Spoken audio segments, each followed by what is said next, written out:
You will hear two women talking about house cleaning. First, you have some time to look at questions 1 to 3.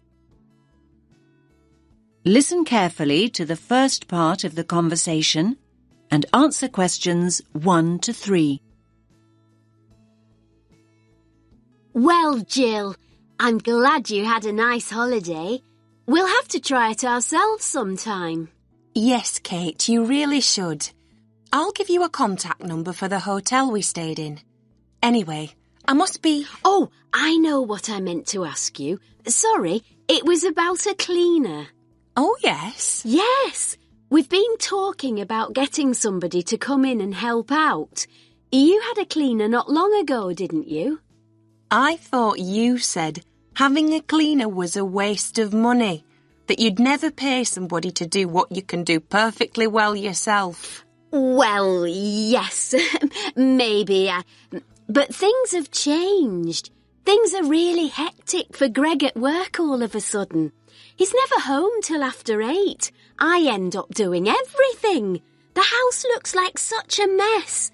I never get time to tidy up before I go out to work, and in the evenings I just about manage to cook and wash up.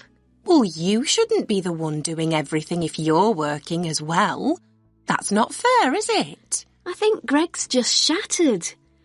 Oh, to be fair, he's pretty domesticated. We've always pretty much shared the chores. It's just a temporary thing, I think. I hope. We're basically both trying to juggle too much. The last thing we want to do at the weekends is start cleaning. We want to relax a bit. It's not because all the neighbours have got a cleaner, is it? You know me too well. I guess there is a bit of that. I feel like the poor relation when I tell them I do all the cleaning myself. They can't believe I fit in so much. Never worry about what other people think. No. Anyway, one way or another we need a cleaner. Well, as long as it's not too expensive, that is. I don't think it's expensive, and it's money well spent. We only stopped having Tricia come in every week because I was off work with the baby, so I could do most of it myself. So how much is it? Well, Tricia was £8 an hour. I can't say that's what everyone charges. That isn't bad, is it? It's less than I thought. Oh, well, I think we can run to £8. How many hours did she do? 4 hours a week. Well, that sounds about right. Can you give me her number then? Oh, sorry, no. She's not around anymore. She went back to Wales. I think it was Wales anyway, a couple of months ago. Oh, no. That's a shame. Wait a minute, though. We've had some leaflets through the door recently. Let me see if I can find one. I put one here by the phone, I'm sure. You now have some time to look at questions 4 to 10. Now listen to the rest of the conversation and answer questions 4 to 10. Ah, yes, here we are. It's a company. They're called Dusters. Dusters? Yes, as in people who dust. You have to phone Abby on... Is that Abby with E-Y? No, it's A-B-B-Y. OK. And it's a local number, 650-918. 650-918. OK, got it. They do ironing and can look after your garden too, apparently. Ironing would be helpful. I loathe ironing. So, do they say how much it is? Yes, it's $9.50 an hour. That's for all the different services. $9.50? A bit more expensive then. They do a spring clean for £45. So that's one big clean. Do they say how many hours that is? No, it just says spring clean. I guess it's 5 hours. so it's a bit cheaper than 5 hours of cleaning would be normally. Yes, probably. That might be a good idea to start off with. You'll like this too, Kate. They can use organic products if you want them to. Oh, yes, I'd prefer that. I don't like using strong chemicals. They're so bad for the environment. OK, I'll give them a call. Thanks for that. That is the end of part 1. You now have half a minute to check your answers. Now turns to part 2. Part 2. You will hear a man talking about a parliament building. First, you have some time to look at questions 11 to 17. Listen carefully to the first part of the talk and answer questions 11 to 17. Good morning, everyone. Can you all see and hear me? Good. Now, my name's Dan, and I'm your guide this morning for our tour of the New Zealand Parliament. Now, we're standing in the executive wing of the Parliament complex. This is where all the government ministers have their offices and where the Prime Minister and the Cabinet meet. Now, most people here refer to this building as the Beehive, and no prizes for guessing why it's called the Beehive. That's right. It's shaped exactly like a traditional beehive, and it's one of the most famous buildings in Wellington. Now, I'll start with some background information about the design and construction of the building. It may come as a surprise for you to learn that the architect wasn't a New Zealander. No. In fact, it was designed by a Scottish architect, Sir Basil Spence. He designed the concept for the building during a visit he made to our city in 1964. His idea was that all the offices and rooms would radiate from a central core. Now, the Beehive was built in stages over 10 years. Construction began on building the underground car park and the basement at the end of the 1960s, in 1969. And over the next decade, the remaining floors were constructed. Yes, 1 decade later, in 1979, the first parliamentary offices moved in. Now, as you can see, the Beehive is pretty high. In fact, it's 72 metres tall. It has 10 floors above ground and an additional 4 floors below. So that's a total of 14 floors altogether. That means there's plenty of space for the many facilities available to the members of Parliament and ministers to use. These include a small theatre and a television studio. Now, if you'd all just like to follow me, we can make our way inside the building itself. Now you have some time to look at questions 18 to 20. Now listen to the rest of the talk and answer questions 18 to 20. Here we are in the entrance foyer. It's a very airy space, isn't it? And if you look at the floor you're standing on, you'll see it's made of marble. And if you look to your left, you can see some beautiful columns. They are also made from marble. Now, look at the wall panels. They are made of stainless steel. They look really stunning, don't they? Now, straight ahead of us is the staircase leading to the first floor of the building. As you can see, the railings on the staircase are made of bronze. Now, let's make our way up this beautiful staircase to the banquet hall on the first floor, and we can admire these beautiful bronze railings on the way. So this is the banquet hall. And as you can see, it's shaped in the form of a semicircle. It's also a pretty big space, isn't it? It's actually a big enough dining room to hold up to 300 guests. Now look at the large mural to your right. It's 3-dimensional and shows the atmosphere and sky of New Zealand. And the floor we're standing on is made of wood. It's a native New Zealand timber called tawa. OK, now let's make our way to the... That is the end of part 2. You now have half a minute to check your answers. Now turns to part 3. Part 3. You'll hear a tutor giving advice to a student. First, you have some time to look at questions 21 to 28. Listen carefully to the first part of the conversation and answer questions 21 to 28. Hi, Leo. What is it you wanted to ask me about? I'm worried about the exams. I don't mean if I pass them or not. I mean about revising. I don't think I know how to revise.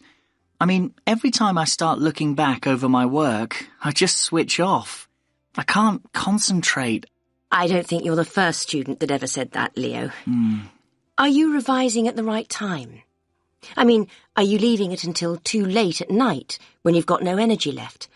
It's hard to achieve anything when you're exhausted. No, not really. It doesn't seem to make any difference what time it is. Well, are you worrying too much about the subjects you feel you're not very good at? I mean, are you revising only what you find difficult? I guess I am doing that. Isn't that the best approach to revision? Not necessarily. I'd say it's better to revise something you enjoy and something you feel confident about first. That'll get you into the swing of things, and then you can go on to more challenging things. Anyway, you have to think about the whole purpose of revision. Is the objective to do as well as you possibly can in your strong subjects, or to bring your weaker subjects up to an acceptable level? I'm not sure I see the point of revising what I think I'll pass anyway. But revising a stronger subject might mean getting an A grade rather than a B. That might be more rewarding and beneficial in the long run. You might look back and feel a greater sense of pride in getting a couple of A grades than you would about scraping through 3 or 4 other subjects. Yes, I see what you're saying. I hadn't thought about it like that before. I'm not saying that that's what you should do. I'm trying to help you see the possibilities. Yes, I see that. Do you think I should accept that there are 1 or 2 subjects I'll fail and just forget about them? Oh, I wouldn't want to give you that advice. I think you should go into each of the exams at least hoping for a pass grade. My advice would be to set a time limit on how long you'll spend on each subject. You may want to spend a little longer on the subjects you find most difficult, but not an excessive amount of time. Yes, thanks. That's helpful advice. Do you have any more tips about how to go about the actual studying? I mean, how can I keep focused? Well, what sort of learner do you think you are? What do you mean? Well, if you're a visual learner, you like seeing things. From what I know of you, I think you probably are a very visual learner. So what does that mean in terms of revising? You probably learn best with images or diagrams. You could try organising information into tables or flowcharts. I do sometimes make mind maps. Good idea. I think mind maps can really help you organise your thoughts. And another thing, have you thought about revising with other students? I didn't think that would be a good idea. I mean, if I can't concentrate by myself, I certainly wouldn't be able to concentrate when there's another person there to distract me. Now you have some time to look at questions 29 and 30. Now listen to the rest of the conversation and answer questions 29 and 30. That probably isn't true. Another person might help you focus. Lots of students get together with a friend, sometimes in groups, to revise. They usually work out some sort of structured procedure. OK, I'll think about it. I guess with a friend you could test each other. I mean, revise for a while and then take it in turns to ask each other questions. Now you're thinking in the right direction. You could also write short summaries or essay introductions, say, and then read and comment on each other's work. Both positive and critical comments coming from a peer can be very helpful. There are all sorts of collaborative strategies and, apart from anything else, having company is so much nicer than struggling through alone. OK, you've given me a lot to think about. Thanks for your time. I feel much more positive than I did. I'm really glad to hear that. Coming to see me in the first place was very sensible. Do come back and tell me how things are going in a couple of weeks.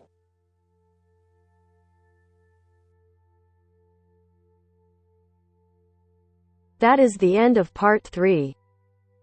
You now have half a minute to check your answers. Now turns to part 4. Part 4. You will hear part of a talk about motivation. First, you have some time to look at questions 31 to 40. Listen carefully to the talk and answer questions 31 to 40. OK, everyone. Let's make a start with the second module of our business management course. And we're thinking about motivation. Yes, motivation. The drive to achieve and to get things done. Now, what motivates you to get up in the morning? A strong desire to get that assignment finished? Or maybe you want to get more training in before the week's inter-university football match. Let's focus on motivation in the workplace. Why is it so important for workers to be motivated? Think about it.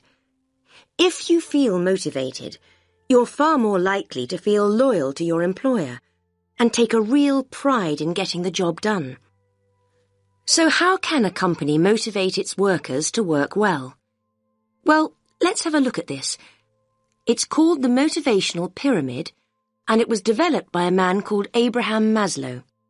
He called it the hierarchy of needs. He argued that people are motivated by 5 essential needs, and he formed this pyramid here to illustrate each of them. And you can see the 5 tiers or levels on the pyramid. Maslow said that workers are motivated at these 5 levels of need, so let's look at each of them in turn. OK now, so let's start at the bottom of the pyramid, just here. Now these are the basic physical needs. These are the needs that motivate us to survive and have food and shelter. So we're motivated to work in return for money so that we can actually eat and keep warm. But even at this basic level, we're not just motivated by money alone.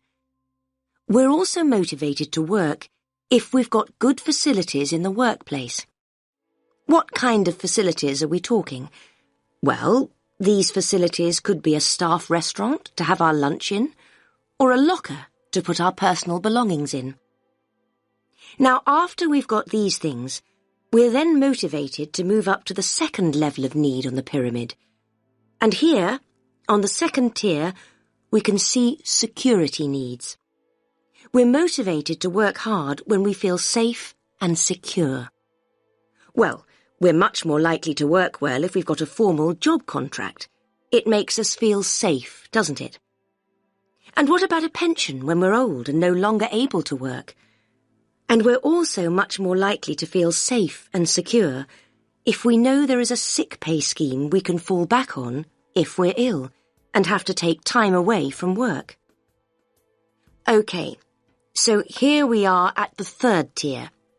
Yes, just here. Social needs. Now, social needs refer to the need people have to belong or to be part of a group. Teamwork's a very important motivator. What does this mean in practice? Well, it might mean encouraging workers to get together to discuss various issues within the organisation. For example, pay increases.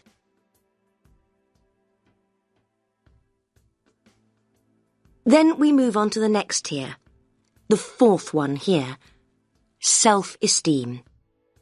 This means the kind of motivation that encourages us to experience a real sense of achievement. So how can a company make this happen? Well, they can use a system of rewards. Giving rewards to individual workers as a way of saying thank you and celebrating their achievements. What kind of rewards are we talking about? Well, examples of these include free gym membership or gifts such as contract-free phones. This kind of recognition can make us feel valued, and as a result we feel more motivated to move up to the final level of the pyramid. On the final tier, we've got self-fulfillment. Now this is the motivation that inspires us to be creative and feel challenged in the workplace. So what does this mean in practice? Well, it means making sure that workers have the opportunity to do the training they need and at the same time provide them with a personal development plan to help them reach their true potential. Personal development plans can help workers make progress and achieve higher goals. So, there we have it, the hierarchy of needs. Achieving each of these tiers, one level at a time, and moving up the pyramid motivates us to achieve the next. Now, does anyone have any questions before we move on? That is the end of part 4. You now have half a minute to check your answers.